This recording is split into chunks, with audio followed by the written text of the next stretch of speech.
संख्याएं दो प्रकार की होती है, एक वास्तविक संख्याएं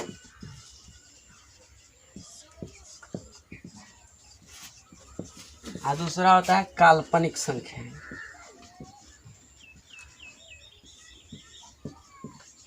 जिन संख्याओं का वर्ग कभी भी ऋणात्मक नहीं होता है उसे वास्तविक संख्याएं कहते हैं। अब देखिए किन किन संख्याओं का वर्ग कभी भी ऋणात्मक नहीं होगा। परिभाषा एक बार फिर से, जिन संख्याओं का वर्ग कभी भी ऋणात्मक ना हो उसे वास्तविक संख्याएं कहते हैं। जैसे अब देखिए रूट दो का वर्ग करेंगे, रूट दो का वर्ग करेंगे तो कितना हो जाता है, 2 हो जाता है। माइनस रूट दो का वर्ग करेंगे तो माइनस से ही प्लस आज 2 हो जाएगा। 1/2 का वर्ग निकालेंगे तो कितना हो जाएगा, 1/4 हो जाएगा। अगर 0.6 का वर्ग करेंगे तो हो जाएगा 0.36। यानी जिस संख्या का वर्ग कभी भी ऋणात्मक न हो उसे ही वास्तविक संख्याएं कहा जाता है। जैसे -5 का वर्ग करेंगे तो कितना हो जाएगा, 25, है ना। तो इस तरीके से ये सभी जो संख्याएं लिए ये वास्तविक संख्याएं हैं। और काल्पनिक संख्याएं किसे कहा जाता है, तो जो काल्पनिक संख्याएं होती है जिसको सिर्फ हम लोग कल्पना कर सकते हैं, अर्थात जिसका वर्ग ऋणात्मक आ जाए उसे काल्पनिक संख्याएं कहा जाता है। जैसे देख लीजिए √-3 का वर्ग करेंगे तो ये वर्ग करेंगे तो ये -3 आएगा, है ना। तो ये क्या हो जाएगा, काल्पनिक माइनस, ये जो हो गया √-3, ये काल्पनिक संख्याएं हो गई। क्योंकि स्क्वायर से सिर्फ रूट हटेगा। जैसे हम कर लेते हैं, इसका मान कितना हो जाएगा, माइनस, ये √3/2 का जो वर्ग करेंगे तो इसको हम लोग लिख सकते हैं -√3 1/2 पावर, इसका 2 से 2 कटेगा, बचा कितना, -3। अर्थात -√3 का जो वर्ग होगा, ये जो है √-3 का जो वर्ग होगा हमेशा -3 यानी ऋणात्मक आ गया। इसलिए ये जो संख्या होगा, ये संख्या या काल्पनिक संख्या है, अर्थात इमेजिनरी नंबर है। प्राकृत संख्या, पूर्ण संख्या, उसके बाद आता है पूर्णांक, सम संख्या, विषम संख्या, भाज्य संख्या, अभाज्य संख्या, परिमेय संख्या और अपरिमेय संख्या। जो हम देखें सम, विषम, भाज्य और अभाज्य, ये सारे तो इन सभी संख्याओं में प्राकृत संख्या, पूर्ण संख्या और पूर्णांक में ये सम संख्या से लेकर के ये सारे समाहित हो जाएंगे। इसमें मुख्यतः जो हो जाएंगे वास्तविक संख्या में प्राकृत संख्या, पूर्ण संख्या, पूर्णांक, परिमेय संख्या, अपरिमेय संख्या। अब एक एक करके देखते हैं कि प्राकृत संख्या किसे कहा जाता है। प्राकृत संख्या किसे कहा जाता है, प्राकृत संख्याएं किसे कहा जाता है, तो गिनती की संख्याओं को प्राकृत संख्या कहते हैं। गिनती की संख्याएं को प्राकृत संख्या कहा जाता है ना, तो लिख देते हैं, गिनती की संख्या को प्राकृत संख्या कहते हैं। गिनती की संख्या कहाँ से स्टार्ट होती है, तो 1 से स्टार्ट होती है और इसे हम लोग प्राकृत संख्या को n से दर्शाते हैं। n से सूचित किया जाता है, n फॉर नेचुरल नंबर, और ये होता है 1 2 3 4 5 ... इनफाइनाइट नंबर तक चला जाता है। यानी सबसे छोटी प्राकृत संख्या 1 है और सबसे बड़ी प्राकृत संख्या अनंत है, इसे पता ही नहीं है कितनी होगी, इनफाइनाइट नंबर होता है। उसके बाद हम लोग पढ़ते हैं पूर्ण संख्या। पूर्ण संख्या किसे कहा जाता है, तो प्राकृत संख्या अर्थात गिनती के संख्या में 0 मिलाने से, या ऐसे कह सकते हैं 0 एवं गिनती की संख्या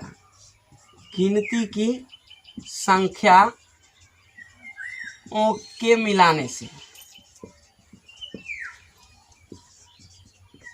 जो संख्याओं का परिवार बनता है,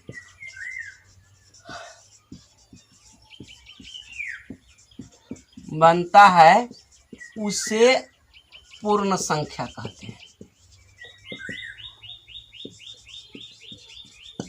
हमने देखा क्या कि शून्य और गिनती की संख्या अर्थात प्राकृत संख्या के मिलाने से जो संख्याओं का परिवार बनता है उसे हम लोग क्या कहते हैं, पूर्ण संख्या कहते हैं, होल नंबर।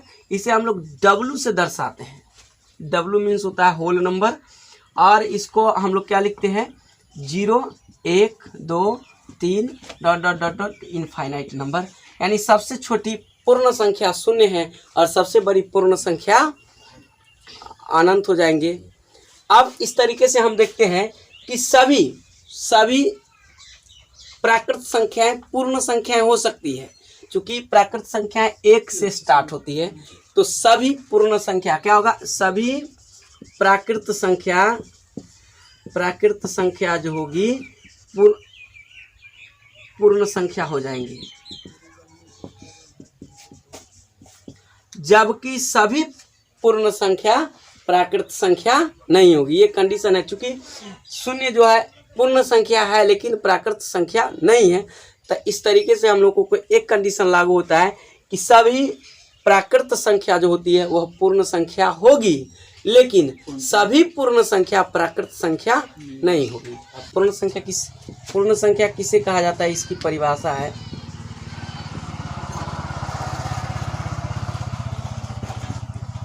लिखेंगे प्राकृत संख्या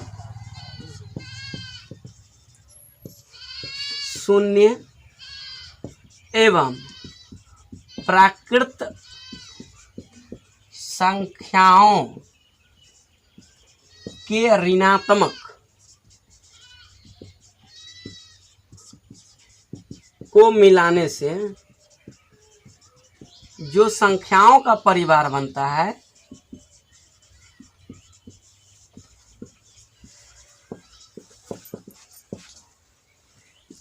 उसे पूर्ण संख्या कहते हैं।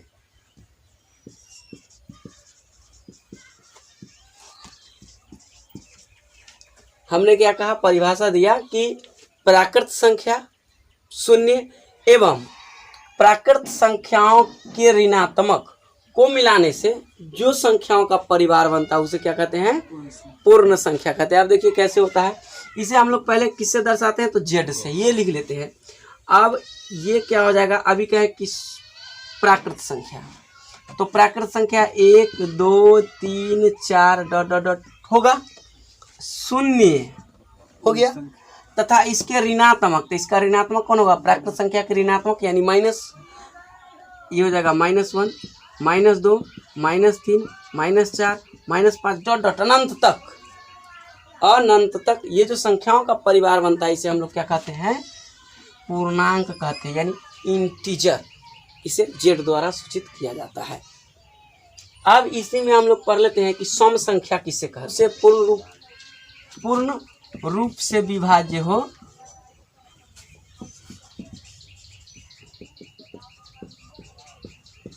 उसे सम संख्या कहते हैं।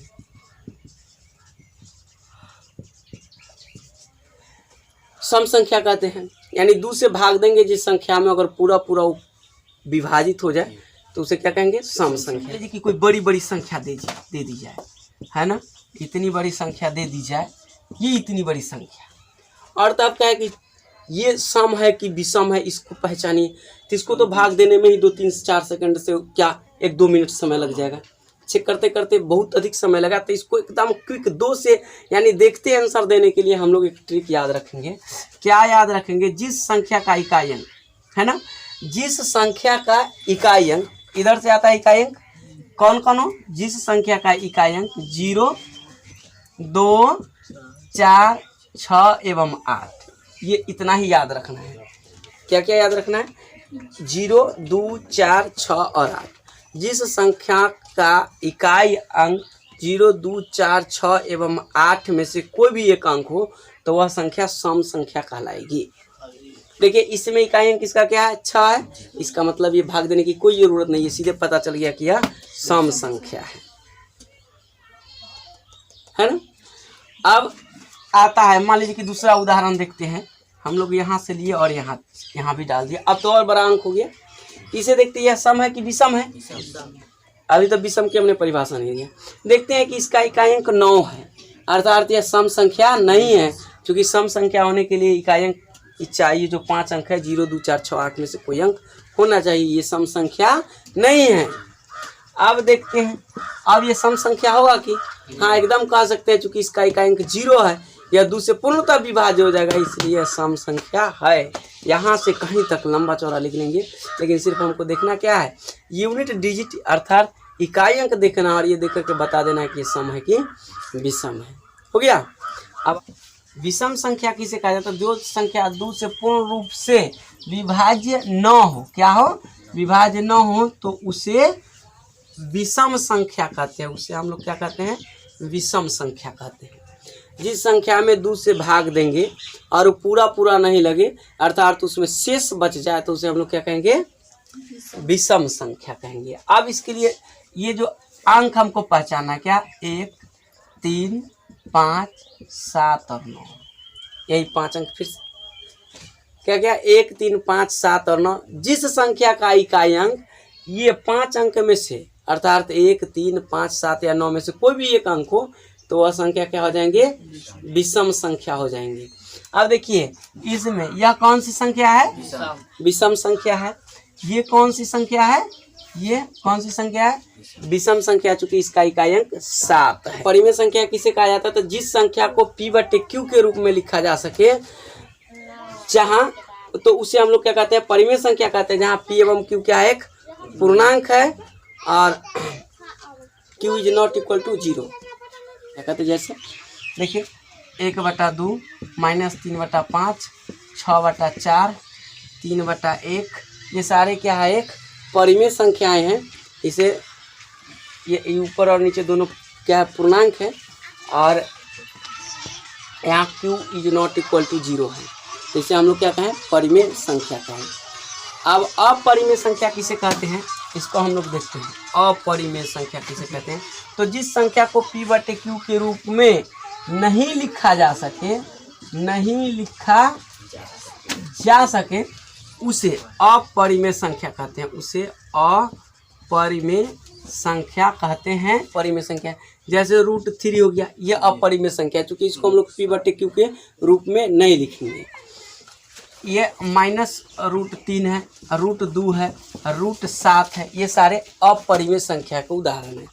अब देखिए इसको अगर अच्छे तरीके से देखना है कि परिमेय क्या है, अपरिमेय संख्या क्या है, तो इसको लिखेंगे जिस संख्या का घात एक पूर्णांक हो, जिस संख्या का घात एक धनात्मक पूर्णांक हो, तो उसे हम लोग क्या कहेंगे? परिमेय संख्या कहेंगे। जिस संख्या का घात, फिर से हम लोग परिमेय संख्या का एक स्टैंडर्ड जो है परिभाषा पढ़ते हैं। क्या होता है? जिस संख्या का घात एक धनात्मक पूर्णांक हो, उसे परिमेय संख्या कहते हैं।